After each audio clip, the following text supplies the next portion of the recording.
Hey, And we are live. What is up, fam? What's going on? welcome back to another episode of Dieting Donuts with your host Jared? and Chris. Grant. Dude, this isn't so. First of all, it's weird because we didn't do it last week. For those of you who didn't know, Grant was MIA last week. I was in Maple Syrup Land. Yeah, in Maple Syrup Land. He was over in Canada visiting the Canadian folk. It was a good time. Did you have fun? Minus my foot, I had a really good time. Yeah, Grant's foot hurts a little bit, but So when you guys were over there, did you guys what did you guys? Yeah, maple syrup and hockey. You know, it's kind of funny, like what Americans think of Canada is not really what it is. Do they say A a lot? Yeah. So we did have a few boots. We had some A's and a lot of sorries. They're a very apologetic crowd, very polite. Are you really? Yeah. No Yeah, more. really are. No Indiana. Oop. Sorry. Sorry. Sorry about that one, eh? We're probably offending a bunch of people. No, dude, Canada was awesome. You guys, if anyone out there is Canadian, you guys are freaking nice people. That's awesome. That's cool. Yeah, no, that was a good time. But yeah, we know there was no dieting and donuts last week. So NFL, Yeah, so that's why. asshole. Blame me. I was in Canada. Yes. Now, this week, I think we got some good ones. And this first one, I actually I don't remember what they purposely picked Finding Motivation. And were. or how to find find motivation. And I have, I'm 99% sure I know exactly where you're going to go with this, but I'm not entirely sure. So I definitely want you to start off on this one. Okay. And I have my prediction in my head, and I think within 2 seconds Will I'll it know. involve the word fuck? Yes. Okay. So let's talk about give everyone. So we're talking about finding motivation, Mhm. the diet soda body fat storage debate. My chair just kicked me. Rip. And then what was the third one? Workout essentials. Then workout essentials. So anything and everything. Got it. Okay. So let's get into the the how to find motivation. So motivation is bullshit. Okay, yeah. Well, I figured that's what you're gonna say. Yeah. So let's talk about this a little bit. Motivation. If you're relying on motivation, you're fucked, because motivation is like that friend of yours that's perpetually late everywhere they go that you can't rely on. Where it's like it's dope when they're there, but you can't rely on them. And what is Remy doing? Remy's trying to pull out a towel from the floor to lay on it because he's a bougie bitch. But anyway, that's the thing with motivation is it's awesome when it's there. You can appreciate it when it's there. But the issue is relying on it to execute or not. Because motivation does not stick. No, It's not an everlasting thing. No, it's fickle. It's like it might be there, it might not, and you may be so fired up. You might feel like Dwayne Johnson getting ready to work out on a Monday and be like, I'm going to go swan dive into ice cream on Tuesday. Right. I think what a lot of people do, I think Dwayne Johnson's a good person to kind of highlight here. I think a lot of people mistake what he has as motivation, but it's not. Motivation it's is discipline. that motherfucker has uncanny amounts of grit, mental toughness, discipline, and drive. Yeah. Because I promise you, he doesn't want to do what he does. Hang on. Randy, hey. What's up, Mr. Teal? We're not to this. Oh, and we have a fourth mystery topic. It's where we talk shit about Jimmy. Oh, okay. Well, that's just like a day in the life of Jared and Grant. But anywho, but no, that's the thing. But here's the one thing that I like to add on to motivation is bullshit and discipline is where it's at. Is action always comes first. Action always comes before motivation. Always. People usually have it the other way around. They say, "Oh no, when I'm motivated, I will have action." But rarely is it that in order. Action always precedes motivation. Right. Because at the end of the day, because I like to compare it this way, people say, I had someone on my Instagram story thing. She literally said, "Hey, I feel like I'm not going to progress because I just don't feel like dieting for 5 days at a time. So what should I do?" I'm like, it sounds like you don't want your goal. Right. Because at the end of the day, nobody wants to do this stuff. Nobody wants to count calories and work out and do all this stuff. Yeah, I mean, if you're trying to find motivation to get into the gym, I think you're going to fall short. You need to establish a way to acquire discipline, because you find the motivation to clean your room, right? But are you going to clean your room the next day? Probably not. Well, so here's the thing: most people aren't motivated to go to work. Most people aren't motivated to pay their bills. Most people are not motivated and fired up to go spend 2 hours in traffic, go into a job they fucking hate. Most people have the discipline to do it. But most people aren't motivated to wake up and be parents that day. Let's say you have kids. Let's say you're a parent that has 3 kids at the age 2 to 3. I promise you don't want to wake up every day and be an adult.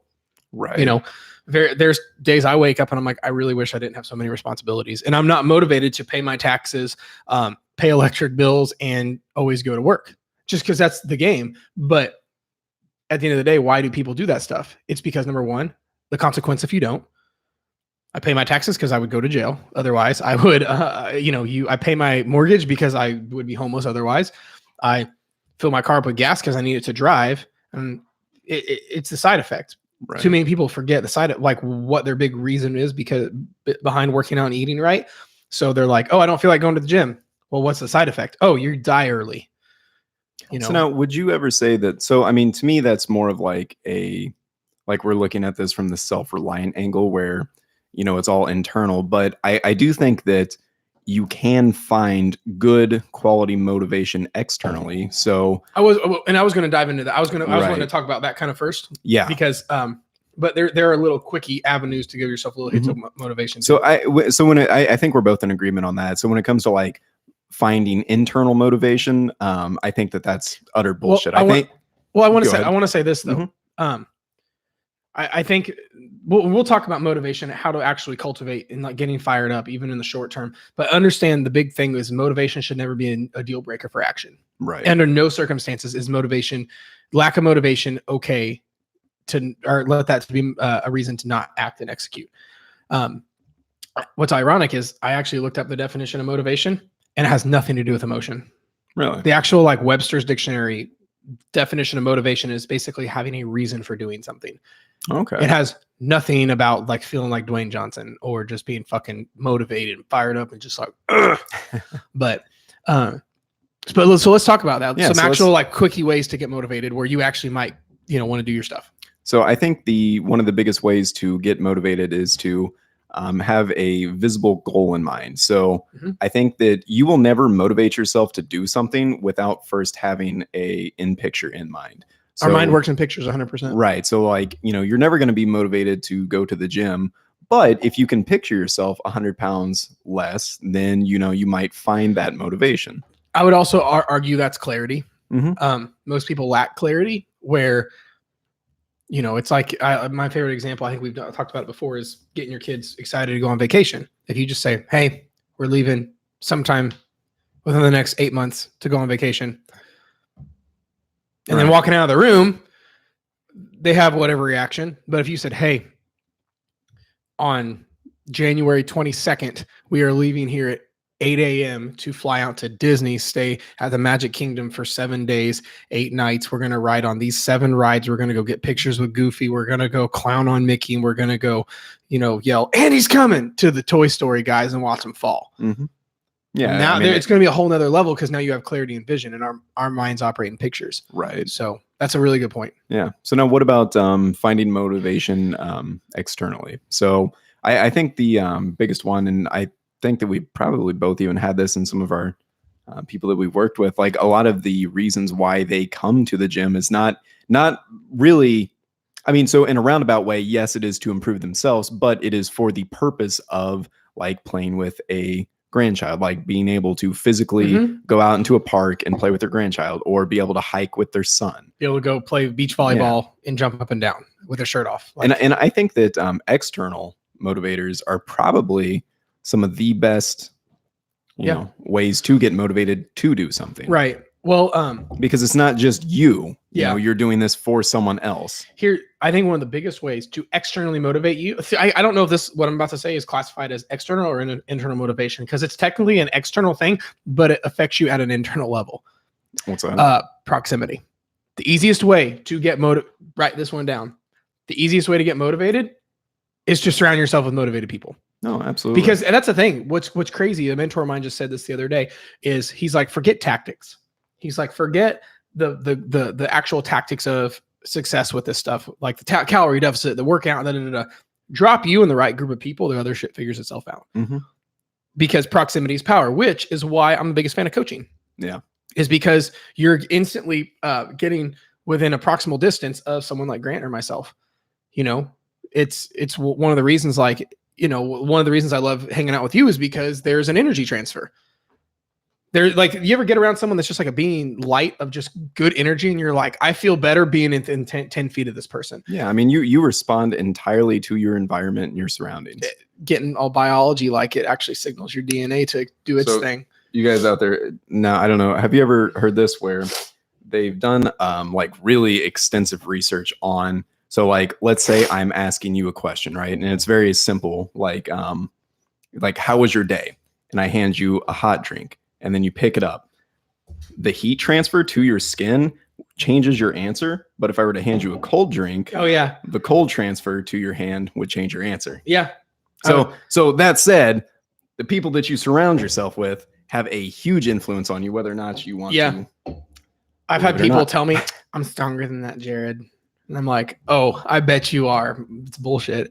Because that's the thing. It's us adults like to act like it's different for us than someone's kids, because we know you could take a by the book perfect kid, throw him around 3 or 4 kids that's going to be a bad influence, change his environment, and I promise you, your perfect little church boy is going to be a little shit. Is going to be a little fucking piece of shit that does drugs and like does all sorts of crazy shit because you just changed his environment that quick. I mean, I was going to say like go graffiti a fence, but yeah, or drugs, whatever. But that's the thing. It's why proximity is power, which is why it's so important to surround yourself with people who want what you want, that honestly make you uncomfortable. Mm-hmm. That's one of the reasons. You know what happens? Does this happen to you? You go to like the store and see someone that knows you, that knows they're struggling with fitness stuff, and they instantly get uncomfortable because you're there, because they know you have a higher standard for your fitness. Or people in your family.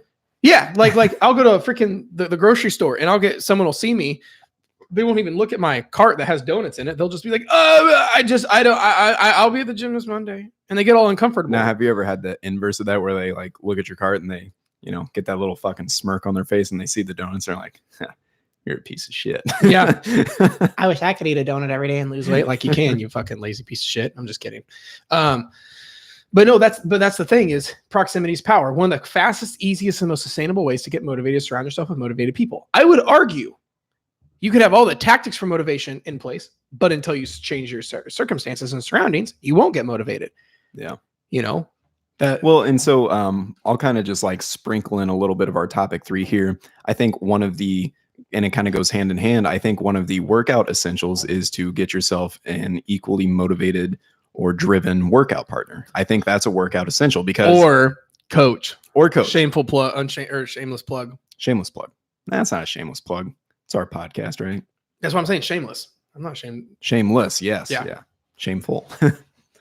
But yeah. So, I mean, I think that kind of hits the nail on the head. I think that motivation can be a good thing. I think internal motivation is kind of bullshit. I think that you really need to acquire a discipline and not rely on motivation. Yeah. But I think that external motivation can be a beautiful thing. Yeah. I mean, then you got like what I would call like the quick list stuff that can get you motivated.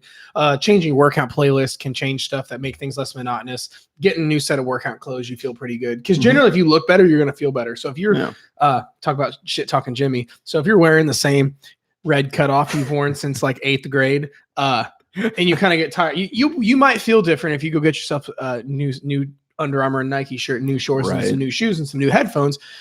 You drop some cash, but you're probably going to feel a little bit better. Yeah. Absolutely. At the end of the day, that was at you, Jimmy. I think we need to like start a GoFundMe for Jimmy, and like we'll get him. Well, we'll get him some more shirts. Cause I think we've confirmed that he's got at least 2, maybe 3. So we might need a confirmation in there, but yeah. So I think that's probably good segue into, the diet soda debate. I'll let you hit this one off. So, I mean, I didn't really know what to call this, but there is just so much controversy surrounding soda, where, I've heard people go so far as to say that, regular soda is better than diet soda because of like, the aspartame. It's got less chemicals. Yeah. So like when it comes to artificial sweeteners, so guys, a calorie is a calorie. His red cutoff is iconic. It is iconic. It is iconic. Is iconic is the same meaning as ugly? Yeah, I think so. Yeah, it's pretty synonymous. Yeah. Anywho, back to diet soda. Yeah. So like, so what people fail to understand is a calorie is a calorie. At the end of the day, that is all that matters. So like even the people that want to go out and say that, a regular soda that's got, 48 grams of sugar can, like, I mean, it just baffles me that someone can ever think that that is healthier than a diet soda. I mean, if we had our ideal world, I would say just drink water. Yeah. But, if you have to pick for, weight loss, I would always 100% go with soda. Because there is. You mean diet soda? Yeah, diet soda. Whoo. And okay. So here's the thing. At the end of the day, water's best. And then, or I'm sorry, if you go from worst to best, you got regular soda, which is bad. Diet soda, still bad. Way better than regular. And then at the top of the list is water. But here's where I think people go wrong. People will, like, because every asshole wants to take things to extremes. They go from saying, oh, enjoying a diet Pepsi occasionally and keeping it diet because you want to keep your calories in check is synonymous with, I'm going to drink it like a fucking fish drinks water and make it my entire day's stuff. Because at the end of the day, no soda is healthy. There's zero nutritional value to any soda. Right. But where people go wrong is they convince healthy with fat loss helpful with extremism. Because at the end of the day, no matter what, our liquid intake should be the vast majority from water. But where I have a problem is where people say that's cancer in a can, which is bullshit. And they act like they're aspartame experts and they've never actually like looked at the research on it. But number two, stuff saying things like, oh, there's less because of the sugar, there's less chemicals in regular. No, there's just as many. It's fucking, either one will rot meat. Yeah. Like it can like eat away nails. But then number three, this is one that gets me. People who say somehow, this gets me every time. As far as I've always been taught, 0 times anything is 0, right? But somehow assholes make this stuff out to, they'll say something along the lines of like, oh no, even though Diet Pepsi 0 calories, your body thinks because of the artificial sugar, they say it tricks your body into thinking there's real calories, and then it stores those real calories as fat. And that they think it's like that doesn't make fucking sense. No, that's man, it's diabetics can drink diet soda with 0 issues, but regular would kill them. Yeah, well, and I mean, so now they're don't get me wrong, like there is some really interesting stuff out there where like for example, if you want to talk about like your 2 hunger hormones like leptin and ghrelin, like that's one of the reasons why I'm so avidly against regular sodas is because they're so typically like let's say that we were to eat one of these donuts, that would spike our that would spike our leptin, right? Leptin's the full hormone. Yeah, so basically leptin is like your I am full hormone. And so like if we were to eat this donut, that would spike our leptin levels. But if we were to, drink a soda which has, equal the amount of calories that a donut does, it actually doesn't affect our leptin levels whatever, but it shoots up our ghrelin levels. So we actually feel hungrier when we drink a soda. See, I think that I feel like so much of this stuff is placebo and so much of this is individual, because I think I like people who, like, let's say someone like me has gone, let's say I don't get extra hungry having a diet soda at all. No. But like I know people who basically would be totally fine, drink Diet Pepsi, have one, let's say one a day, one can a day, and they're fine. And then they hear Dr. Oz says, no, they make you hungry. Then all of a sudden now they're hungry. It's like, I don't know about you, but looking at really good food makes me hungry. That is true. Like smelling good fucking pizza makes me want my mouth salivate for pizza. So like at the end of the day, so much of that I think a lot of this is individual, but I think a lot of it is people take some information and throw it out the fucking window and just go too far. Like saying that, oh, it's better to have, from a fat loss standpoint, to have a 400 calories worth of regular Coke versus 0 calories of a Diet Coke, because somehow it makes fat loss easier. It's like, that's bullshit, especially if you're conserving calories. Right. So, and I've never understood the all or nothing approach or the mindset. Like, less Coke. So like if you're someone that drinks 6 Cokes a day, if you drink 5, that's great. If you drink 4, that's great. It's a progression. It doesn't have to be like go from soda to, drinking just water. Yeah. Like, And honestly, for that reason, I actually really like diets because I feel like a lot of people have a much easier time transitioning to, kind of not drinking so many liquid calories by, and at the end of the day, soda. it's about what's adherable and sustainable. Mm-hmm. You know what I mean? And it's like it's because here's the other thing: people get so caught up in this diet versus regular debate when at the end of the day, everyone should be drinking water as the 99% of their liquid, right? Versus now, like people are bickering over like a diet Pepsi a day. You know what I mean? So now, have we ever thrown out? Because I think this is a pretty good tip. Like, if you are someone that likes drinking sodas, like regular sodas with a lot of sugar, that's okay. But do the 2-to-1 rule. So every time that, and I think you're the one that first told me about. I even that, go 1-to-1. 1-to-1. Yep. Where like if someone's not counting calories and they're just trying to make better choices. Yeah. Right. 1-to-1. So basically, like if you were to have a 12 fluid ounce can of regular soda, before you could have another soda, you would have to drink at least, I would say do 24 ounces, or you could do like. Oh, I thought you meant the other 2-to-1. I thought you meant like two sodas to 1 water. Oh, no. So like, if you drink 12 ounces of a diet or a normal Coke, then before you can have another Coke, you would need to drink 24 ounces of water. I think that's a really good diet hack too. If you're someone that, doesn't want to make the transition to diet soda. Because at the end of the day, it's all about moving just moving in the right direction. It doesn't have to be perfect. Like most people freak out about the pop debate, the soda debate, but they would agree that someone who smokes a pack of cigarettes a day to 1 or 2 cigarettes a day, they would high five the fuck out of them. So if someone drinks a 2 liters worth of any sort of soda a day, going from 2 liters to 1 liter, that's a win. Going from 1 liter to a diet liter, that's a win. Going from a diet liter to a couple cans of diet to it's all about a progression, because at the end of the day, we're not all or nothing. We're not right like that, but yeah. And I think that's one, that's some high quality H2O right there. I've never seen Waterboy, so I wouldn't know. Are you shitting me? I'm sorry. I don't know any of the old movies. Like I haven't seen like Waterboy. I haven't seen Joe Dirt. I haven't seen Forrest Gump. I haven't seen Star Wars. I haven't seen. You haven't seen Star Wars? I or mean, Forrest Gump? I mean, I've seen like bits and pieces, and with Star Wars and like Lord of the Rings, I have a hard time sitting down and saying I'm going to watch this for the next 17 hours. Because how have you never seen Forrest Gump? I've seen bits and pieces because it's boring as fuck, and I walk away. What the fuck? I know a bunch of lines from it, but like, I just lost a lot of respect for you. Holy shit! Sorry, you've never seen Forrest Gump? And bits and pieces. I've got like I could give you kind of a half-ass storyline, but wow, that is disappointing. Sorry, Dad. Jesus Christ. Fuck me. Life's like a box of chocolates. You never know what you're gonna get. Or it doesn't last long for fat people. No. I think it's time that we go to the next topic. I don't even remember the last topic. Workout essentials. It's only been 20 minutes. Normally we're like 30 minutes on one topic.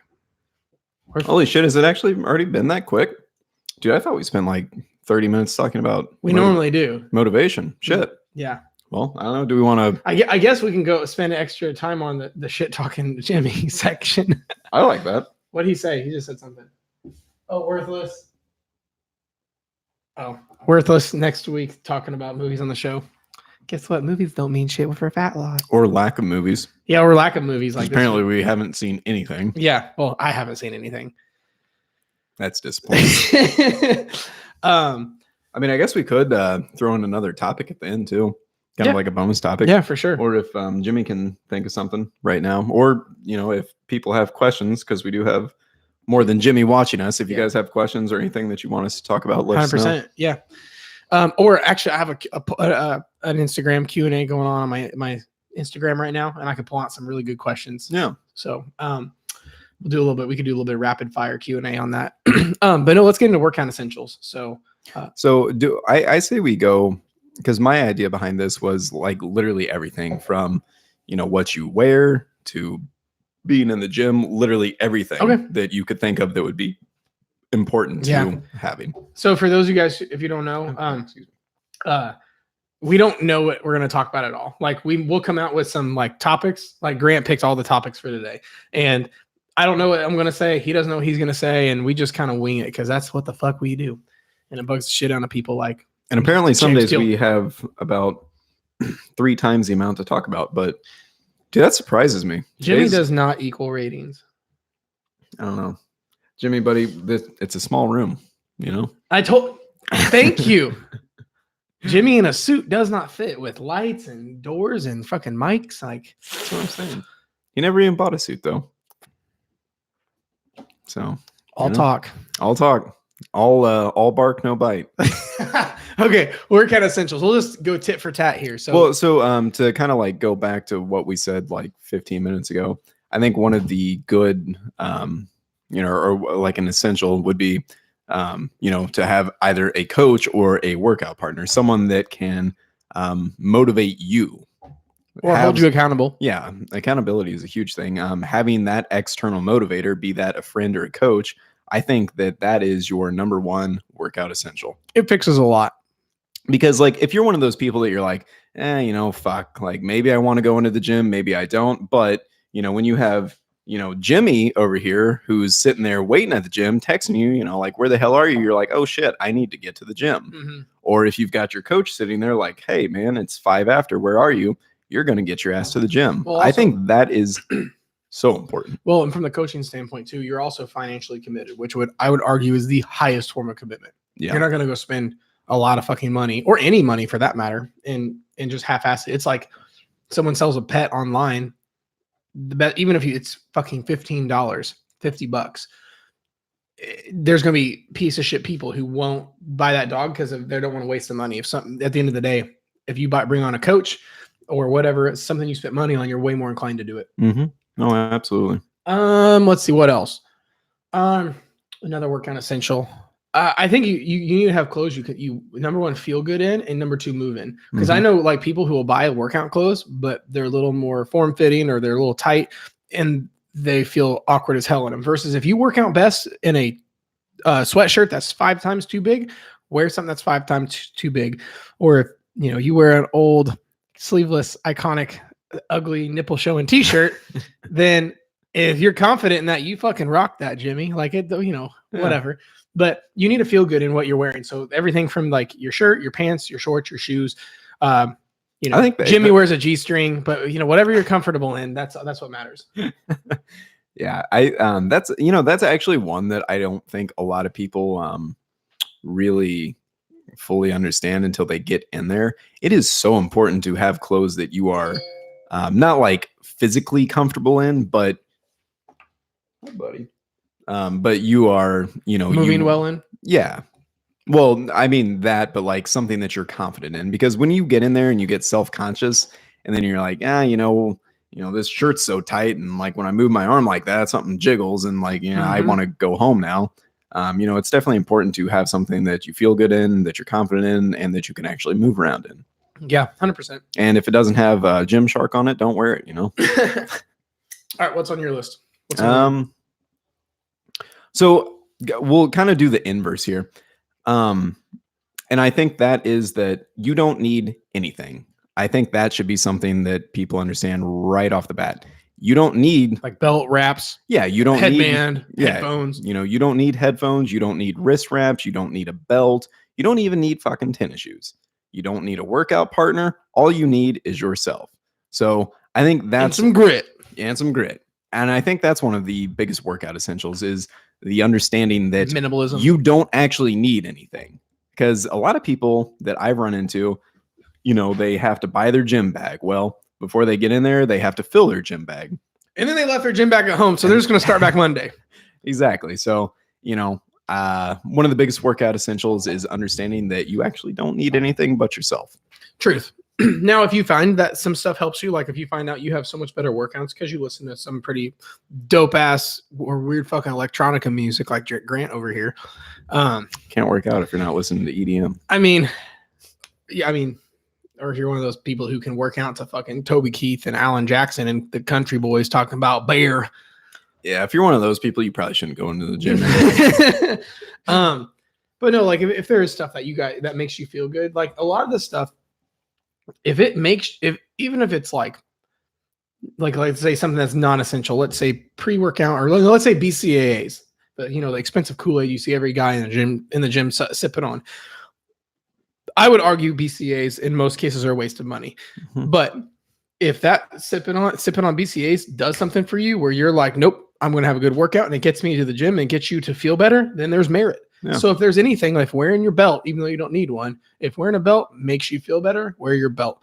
If wearing your really cool headband that says Hamilton trained across the front or that says Grant is a bougie bitch, you know what? Wear it. Like, I think there's a lot of merit. And if something makes you feel good, do it for the most part. Another workout essential that I would say is coming in prepared with a plan, some kind of workout plan. And if you struggle with that, again, it goes back to having a really good coach. If you have a plan, like I know for me, like with my coach, I have it ready to go and I know he's going to be looking for feedback on it and he's going to want to see videos and then I have it in front of me. Like that killed like 17 excuses. I know he's expecting it. I know I have a plan that's ready to go and I didn't even have to think about it. Right. It's what we do with our people, you know. What about you? Oh, it's my turn, isn't it? Having the time set aside that you've made. I think a lot of people either are rushed with their workouts or they're like, oh, I'll try to make it in versus if you're like, treat it like a meeting or a job. It's like, no, this is my clock in time. This is my clock out time. So, your 4 to 5 is your money time to go in there and just kill it versus like, I'm going to try and see if I can do it. Like if you treat it like work and like a meeting, you're going to be a lot more successful. Well, and we actually just had this talk with someone, I don't know if that was Tuesday or Wednesday, but like if you don't have that, like going to the gym should be fun. And if training starts to become like a tedious thing that you're not looking forward to, that you don't want to do, monotonous and stuff. Yeah. Then I think, when did we talk? That was just the other day. Then you need to change your training, right? Like you need to make it fun. I mean, that's huge. You need to have fun with what you're doing. And because we were talking about somebody about this who had a coach that wasn't very responsive to this. Because that's the thing. If you have a coach, this is something you should share with them. If one of our clients said, hey Jared, hey Grant, I'm gotten tired of this workout. I just don't feel it. Whatever. That's okay. The goal, there's so much merit into enjoyment and happiness. Like one of the girls I work with, we were talking the other day. She was like right before she got on board with what we're doing. She loved deadlifting, barbell benching, and quad extensions. And not that there's anything wrong with those exercises, but in her first phase of her program, didn't have the specific barbell press, quad extension, and I don't think I was ready for deadlifts yet. Right. But she said, hey, I really enjoy these and I was progressing. Is there any way we can make it work? I instantly went and rewrote a program and sent it to her because there's massive merit in that. Yeah, finding something that you have fun with. And, and that's another thing too. It doesn't have to be the most optimal thing, but it should be something that you enjoy doing. So like happiness is optimal, I would argue though. So like, I mean, for example, and I've been having fun with the TRX. So like you can do literally anything that you can ever possibly think of. So I've come to find out with the TRX. Underwater basket weaving. Yeah. I mean, you can literally do fucking anything. I bet you can find a way to put that fucker underwater and weave a basket out of it. I don't know about that. Oh, I guarantee you could. But you can do anything with that. Is it the most optimal way to, get to your goals? Probably not. But you know what? If the TRX cable is pretty fucking fun to use and you enjoy it and that's something that you look forward to, then go fucking, TRX do weird shit and climb on the walls with that TRX cable. I had someone, I said it, this was before the gym had its own. I would bring mine in and someone's like, Jared's setting up his sex swing again. What the fuck? Because it looks kind of like that. Just kind of a little bit comic relief. Jared's sex swing. I don't know, but I guess it kind of looks like one of those. You hang it from the middle of a cable system. It kind of looks like a swing. Yeah. For sexual purposes, I guess. I don't know. Or physical activity, one of the two. Oh yeah. Yeah. Let's do this. Let's do some rapid fire Q&A because I feel like we hit that stuff pretty good. Yeah, I think so. Let's see.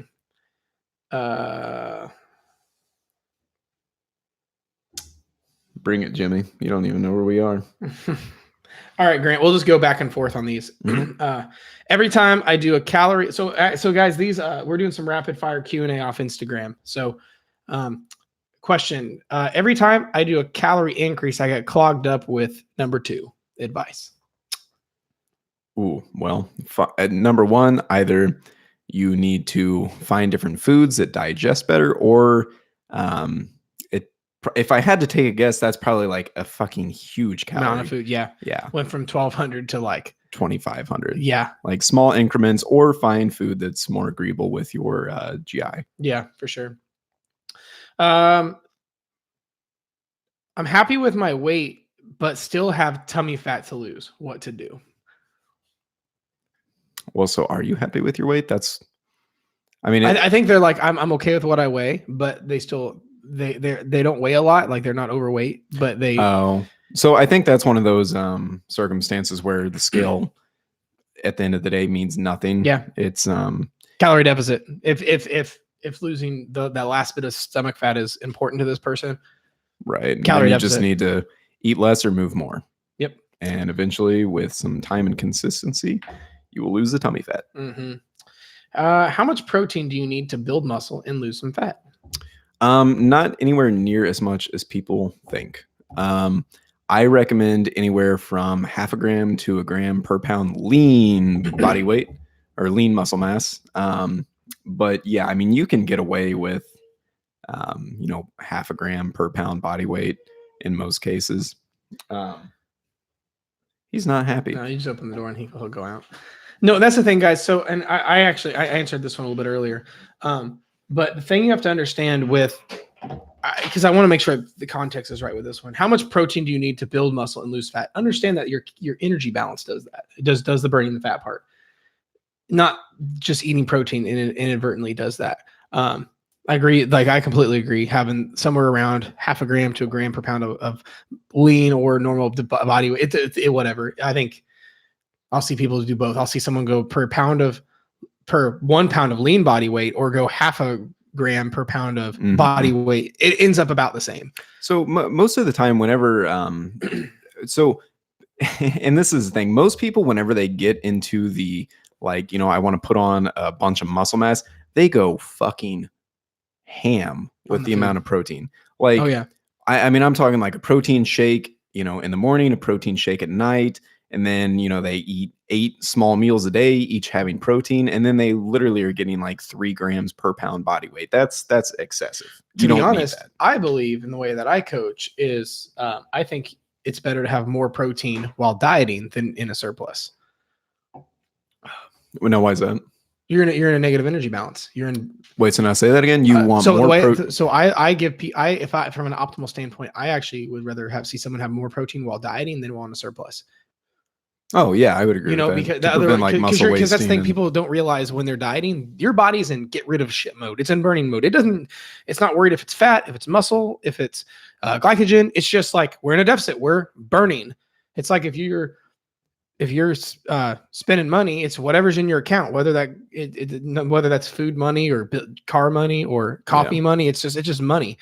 So when you're dieting, it's better to make sure your protein intake is a little bit higher than if you're in a surplus or maintenance, because you're in a negative energy balance. You're in a deficit. Oh, I definitely agree with that. But otherwise, how much protein to build muscle and lose fat is somewhere get your energy balance in check, but somewhere around that 0.5 gram to 1 gram ish, somewhere in there. And kind of to take that one step further, I think most of the time, if you're like someone that comes to me or Jared and you're like, I work out just fine, I think the issue is my protein.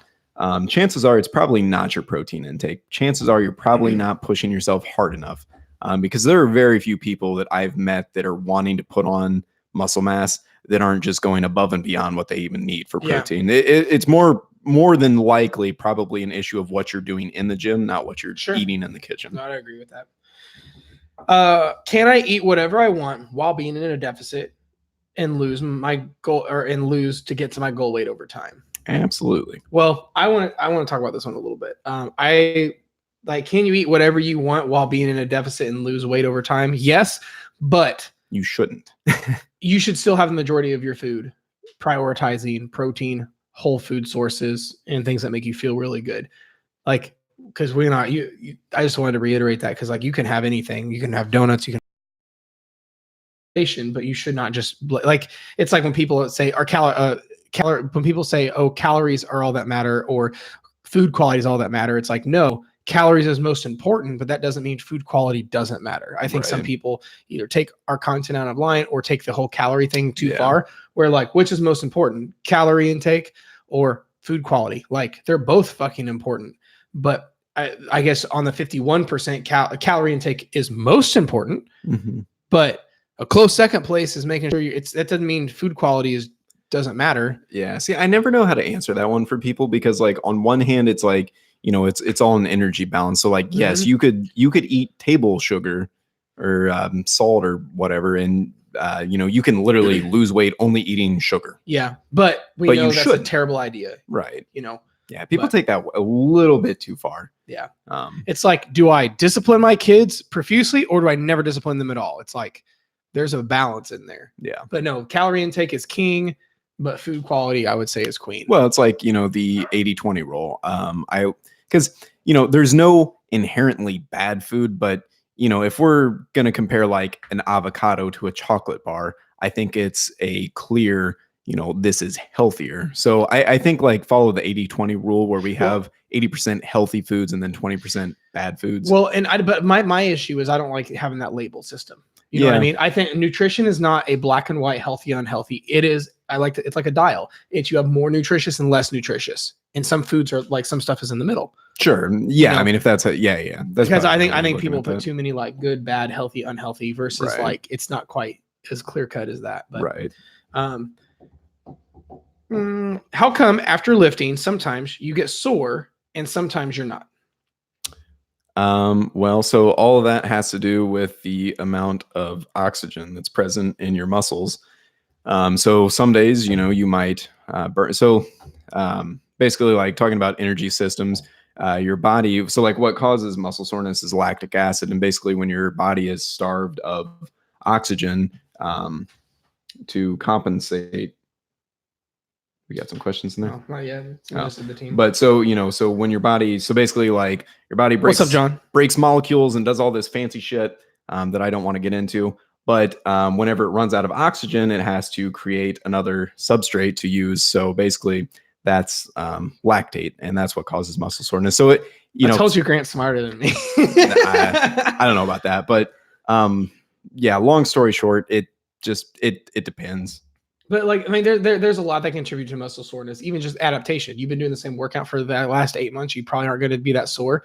But like, we've all had a day where we help move help someone move, and like you picked up a couch once and you're sore because it was just the stimulus was different than what you're used to. Right. There's a lot of reasons, but this is a good one.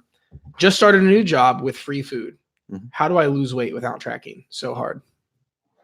Because it sounds like the job just provides them with this plethora of food, and it's Okay. Well, so I mean, literally just to go back what we just talked about, there's not inherently bad food. It's really just comes down to an energy balance. So just limit what you're eating, portion control. Yeah. Portion control is always king. So there's a couple things with that.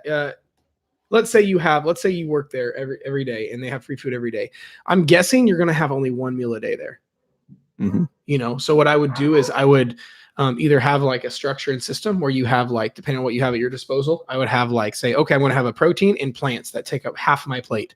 And then everything else, I'm going to have like less than what I would normally have. So like if you would normally get pasta, get a 25% less pasta. If you would normally get, brownie, get half of a brownie or whatever it is. It's, but understand that you can even if they provide it, you can still estimate. You can still be like, oh, that looks like an 8-ounce chicken breast, or bring a food scale. If it's this important to you, there's nothing wrong with bringing a food scale, and your friends aren't going to think it's weird. Like even if they do, they don't have your goals. Fuck them. Or, don't eat past satiety. Yeah. Stop when you're full. Yeah. Drink.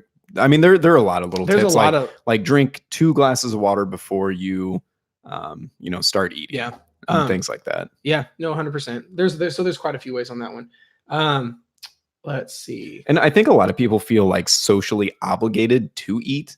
And I think that's an important thing to understand is just because Sarah, Mike, and Jeff all got the brownie doesn't mean that you need to get the brownie. Yeah. And even if they aren't a fan of that, even if they're like, oh, come on, live a little, like that kind of thing. Just honestly, you could be just what I'm a fan of with be straight with them, be like, hey, no, I've got I'm working on my fitness stuff. So And they'll respect that. I guarantee you there's not a single person out there that if you told them that, they wouldn't be like, oh shit, props to you. Yeah, I think where most people, we've talked about this before, go wrong with like the whole social, like, oh, my friends and family aren't supportive of my goals. I think that's more an issue of you not communicating Right. and showing how offended that it bothers you, you know. But what else we got? This is a good one. Does the lack of protein intake in your diet make things slower? Make fat loss progress slower? Does a lack of protein? Yeah, like I know who's asking this. It's basically she this girl has a is a vegetarian and she has a hell of a hard time getting over like 50 grams a day.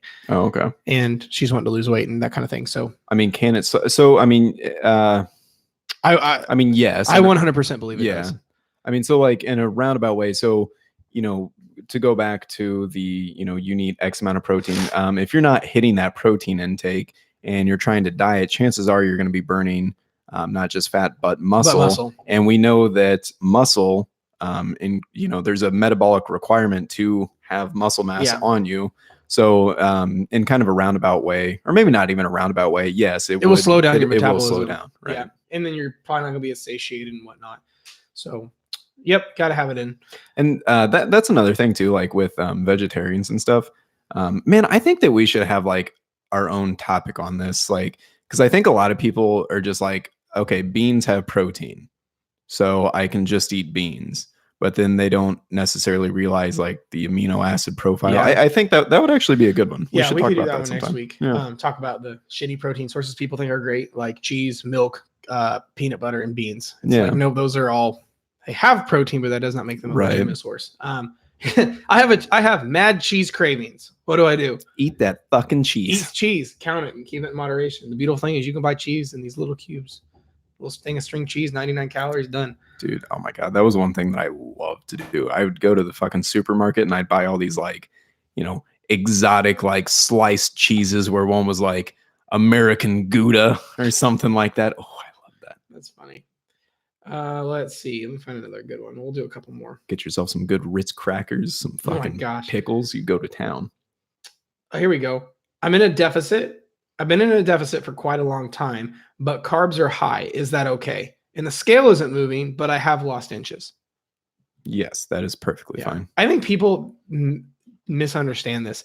If your calorie intake is in check, there's no such thing as going over on carbs. Because if calories are in check, there's no like too many carbs because your calories are going to be in check. It's if I'm under my budget, can I still be stupid? Can I still spend money on donuts? Like, well, is that in the budget? Yeah. Okay. So, so if you were to work with Jared and I, this is what we would do. On top of your life fucking changing. Yeah. So we would give you a protein level. So like, let's say that I'm coaching Jared now. I would say, Jared, I want you to eat 180 grams of protein. And then we'd be like doing some math here. We'd be like, okay, so that's, X amount of calories. And then I'd be like, okay, man, so you have 1,800 calories remaining in your diet plan. I want you to divide this up between fats and carbs, however you please. If that ends up being, 90% carbs and 10% fats, then hey, go for it. 720 calories. 720 calories. Yeah. Math. No, so that honestly, like, we'll actually do this one. So, to be honest, let me pull up in my calculator. Yeah, you want to just do like an actual example of this? Yeah. So let's say right now, my coach has my calorie intake at 2,100 calories. Okay. And my coach wants me to hit between at minimum 180 grams a day, 180 to 200 grams of protein a day. So let's just say on the least 180 grams or 180 grams of protein times 4 calories per gram equals 720 calories. So I'll take my total 2,100 minus 720, my protein. That leaves me a 1,380 calories to fill in. Now, does he so typically what I do is I suggest a 60-40 split carb to fat, but that's just a suggestion. Dude, I don't even take it. I don't have a single client I give a ratio to. Really? Unless we need it. Like, you can always dial things in a little bit better with a ratio, like for more of a performance side of things. Yeah. But like at the end of the day, if not having that extra headache of a carb to fat ratio helps them, there's more merit to that, in my opinion. Right. But so now we would never say to go to the extreme, obviously. Only carbs, only fats. You need all 3 macros. Right. Ooh, you know what happens when there's no carbs in there, then we have the keto life, baby. No, how crazy is this? No, because in a ketogenic diet, you can have 0 carbs, protein, and fat, but if your ratio to fat and protein's off, you're on a ketosis. Oh yeah, because I made a post the other day. It's gonna piss all the keto zealots that are watching this off. Sorry, I called you guys a zealot. That wasn't very polite. Jimmy's probably a keto zealot. I made a tweet, and I was so sick of hearing bullshit. So I made a tweet. I said, maybe it's just me, but throwing copious amounts of cheese, bacon, cream cheese, heavy whipping cream, and butter on everything isn't very conducive for fat loss. Oh wait, I can call it keto and it makes it okay. That's pretty funny. Yeah. I like that. All right, next. Let's do 2 more. Sure. And then is that scrolled all the way down? Like if while we're doing this, if you guys have your own questions, feel free. How do I apply to be coached by you? If you want to work with Grant or myself, you need to shoot either message either of us or shoot me an email to like jared@hamiltontrained.com because you got a weird ass email address. Yeah. And we have an application form to fill out. So it's not weird, it's just a hard last name.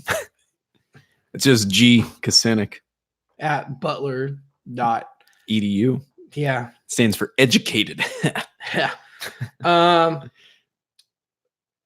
Let's see. Here's another good one. Is it really cheat day or just a cheat meal if one day? So I think the intent in that entire question is terrible. So read that one more time. Is it really a cheat day or a cheat meal in one day? So in one day, are you cheating the whole day or cheating one meal of that one day? Oh, well, I mean, if you're going to do that and call something a cheat meal, I would probably say just do it for one meal. Yeah.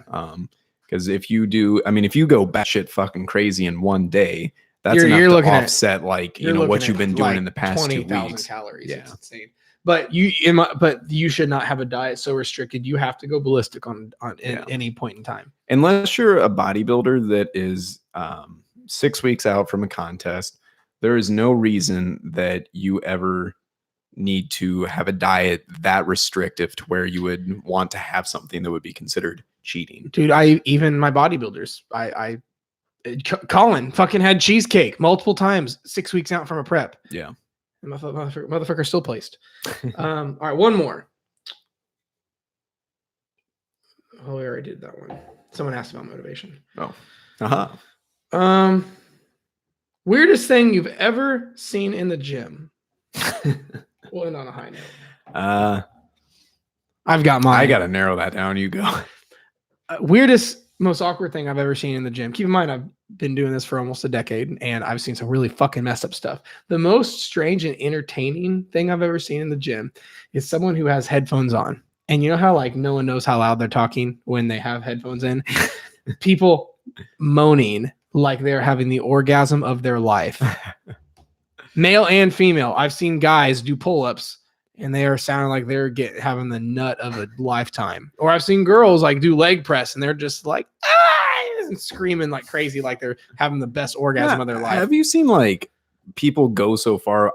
I see this all the fucking time on Instagram with quad extension, seated quad extension, where and it's always girls. They literally put themselves to a point where they're crying doing drop sets. Have you not seen that? No. There's this one Brazilian trainer. I've seen her where that's how she just trains it entirely like an idiot. It's ridiculous.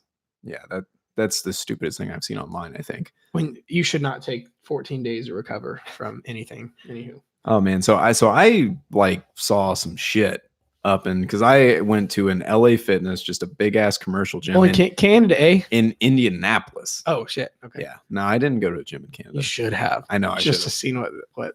Oh, dude, could you imagine that? After every rep, it'd be like, "Sorry, hey." Man, I love Canada. Those people are so nice up there. God, the weirdest thing I've ever seen. The LA Fitness in Indy, is that what you said? Yeah. So it's probably the couples doing their workout shit. So I literally, and it was, I wanted to go fucking throw a dumbbell at them. These motherfuckers were, decked out Gymshark headband, sweatband. They had their fucking Beats on with their, everything, flat brimmed, backwards hat in the ponytail. And, You know, fanny pack and all. He had the stringer that just, you know, eloquently covers only the nipple. And cut off hoodie. God. And so they were doing pull-ups, right? And they would do it at the same time. And every single time they'd get to the top of the pull-up bar, they would kiss and they'd go down. Oh, that's and awkward. They'd kiss.